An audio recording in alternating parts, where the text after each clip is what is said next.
میرے لیے بڑا مشکل موقع ہے کیونکہ میں پبلک میں عام طور سے بولتا نہیں.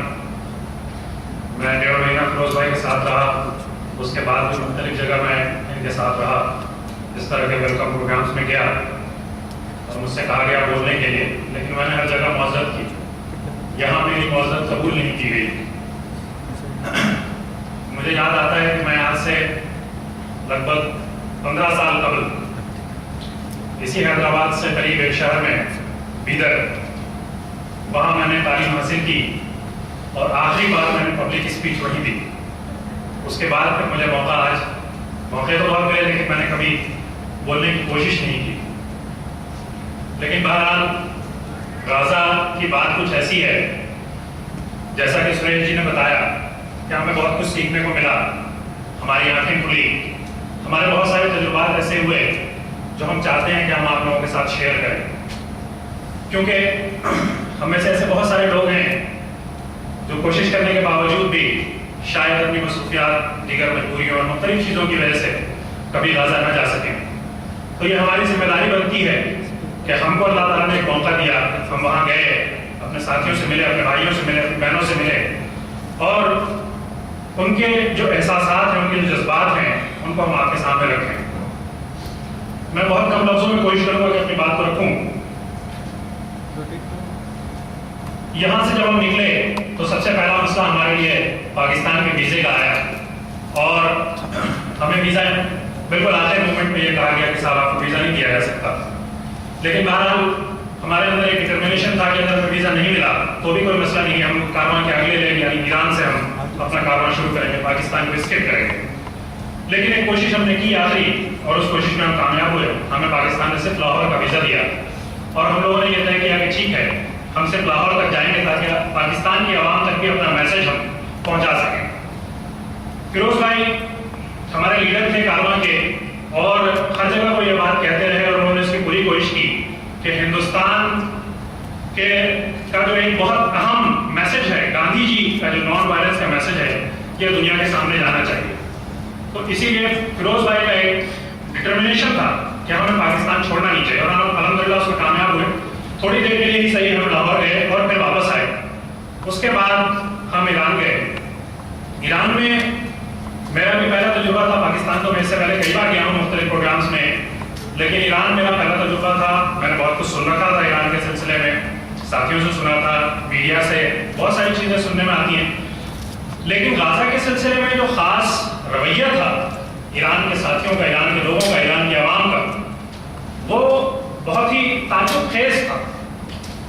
جیسا سریش بھائی نے بتایا کہ میں حیرت زدہ رہ گیا جب ہم پہنچے رات کے 12 ساڑھے 12 بجے کے بعد پہنچے، اور ہزاروں کی تعداد میں برقع پوش عورتیں، بچے، مرد، بوڑھے استقبال کے لیے کھڑے ہیں. اور یہ وہ لوگ تھے جن کو کسی آرگنائزیشن نے کریکٹ کر کے نہیں لایا تھا، کسی تنظیم نے نہیں لایا تھا، کسی حکومت نے نہیں لایا تھا. یہ صرف اپنے جذبات سے، ان کو جب پتا چلا اخباروں کے ذریعے سے، ٹی وی کے ذریعے سے، تو یہ خود بخود استقبال کے لیے وہاں جمع ہو. تو یہ جو احساسات تھے، یہ جو احساس تھا، یہ بہت امپورٹنٹ تھا. اس نے ہمیں بہت موٹیویٹ کیا. یہ ہمیں لگا کہ ہم یہ جو کام، یہ مقصد جس چیز کو لے کر کے ہم یہ نکلے ہیں، یہ بہت اہم ہے. پھر اس کے بعد اسی طریقے سے ہم کو اسی طرح کے مناظر پورے ایران میں ہم کو ملے. اور ایران میں ہمارے لیے بہت خوش نصیبی کا موقع یہ رہا کہ ہمیں ایران کے صدر احمدی نژاد نے خود ملاقات کا شرف بخشا اور وہ ہمارے پروگرام میں تشریف لائے. اور ایسا نہیں ہے، میں اس میں بھی بہت متاثر ہوا. ایران کے صدر جس انداز میں ہمارے تشریف لائے، ہمارے ساتھیوں نے اس کو بیان نہیں کیا، میں چاہوں گا کہ آپ کو بیان کروں. وہ ہمارے پروگرام میں تشریف لائے جو بالکل جام پیک تھا. ایران تہران یونیورسٹی میں، تہران یونیورسٹی کا بہت بڑا آڈیٹوریم ہے جس میں لگ بھگ 5000 سے زائد لوگ بیٹھ سکتے ہیں. اس آڈیٹوریم بالکل جام پیک، اس میں بیٹھنے کی، کھڑے ہونے کی جگہ نہیں تھی جس وقت ایران کے صدر وہاں داخل ہوئے تھے. اور بغیر کسی سیکیورٹی کے، ان کے ساتھ کوئی سیکیورٹی پیچھے نہیں تھی، وہ اکیلے داخل ہوئے. 2 ساتھی ان کے ساتھ تھے، اور جو ان میں سے ایک کے بارے میں مجھے پتا چلا کیونکہ میں بالکل ان کے ساتھ بیٹھا تھا، وہ تہران یونیورسٹی کے صدر تھے. تو اس طرح سے وہ بالکل اچانک آئے اور بالکل عوام کے درمیان گھل بھی گئے. ہر وہ آدمی جس نے چاہا کہ ان سے مسافہ کر لے، ہر وہ آدمی سے انہوں نے مسافہ کیا. جس نے چاہا کہ ان سے گلے مل لے، ہمارے کئی ساتھیوں نے ان سے گلے ملے. ہمارے ساتھیوں نے آگے بڑھ کر کے ان سے جو گزارش کی انہوں نے اس کو اپروو کیا. ٹھیک ہے، کسی نے کہا میں آپ کے ساتھ فوٹو کھنچوانا چاہتا ہوں، انہوں نے کہا ٹھیک آ جائیے. اس طریقے سے انہوں نے ویلکم کیا. یہ ہمارے لیے بہت ہی خوش نصیبی کی بات تھی کہ ایک ملک، ایک انتہائی اہم ملک جو امپیریلزم کے خلاف جنگ میں ایک فرنٹ لیڈر، وہ اس کا ایک لیڈر ہمارے جیسے لوگوں کے ساتھ ایک عام، ہم بالکل عام لوگ ہیں، ہم لوگوں کے ساتھ اس کا یہ رویہ رہا، تو ہم نے اس کو بہت محسوس کیا اور ہم اس سے بہت زیادہ اپنے آپ کو ہم نے محسوس کیا کہ ہم نے بہرحال اس کے بعد ایران سے ہم ترکی میں داخل ہوئے. ترکی میں ہمارے دوست IHH نام کی ایک آرگنائزیشن تھی جس میں فریڈم فلوٹیلا کے لیے جو مشہور ہے، آپ سبھی حضرات جانتے ہوں گے کہ جس کے شپ پہ جو غزہ جا رہی تھی اس شپ پہ اسرائیل نے حملہ کیا تھا اور 9 لوگوں کو شہید کیا تھا. تو IHH نے ہمیں ویلکم کیا اور IHH نے مختلف جگہ پروگرامز رکھے. وہاں بھی وہی سما تھا جو ہمیں ایران میں ملا. لوگ اسی طرح سے سڑکوں پہ آئے، اسی طرح سے لوگوں نے استقبال کیا. ہمارے ساتھی حضرات جو جہاں پہ ہمارا ریزیڈنس تھا، جو قیام کے لیے رکھی ہوئی تھی، جو جگہ وہاں سے نکلے، کچھ اپنی چھوٹی موٹی ضروریات کی خریداری کے لیے، کوئی پانی خریدنے کے لیے نکلا، کوئی چائے پینے کے لیے باہر نکلا. جن دکانوں میں جاتے تھے یہ اسکارف ہمارے پاس ایک ہوتا تھا، ہر جگہ ہمارے ساتھی اسکارف لگاتے تھے. جہاں بھی ہم گئے ہمیں اسکارف تحفے میں ملا. تو اسکارف ہر ساتھی کے کندھے پہ ہوتا تھا. اس اسکارف کی وجہ سے لوگ یہ سمجھ سکتے تھے کہ یہ کارواں کے لوگ ہیں، ایشیا ٹو غازہ کارواں کے لوگ ہیں. اور جہاں بھی جس دکان میں بھی گئے لوگوں نے پیسے نہیں دیے. ہمارے ساتھ 2 جرنلسٹ تھے، بہت اہم جرنلسٹ ہندوستان کے.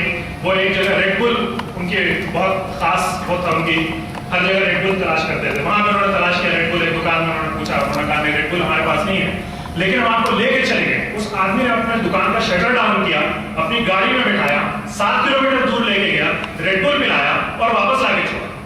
یہ احترام تھا جو لوگوں نے غزہ کی وجہ سے ہم لوگوں کا کیا.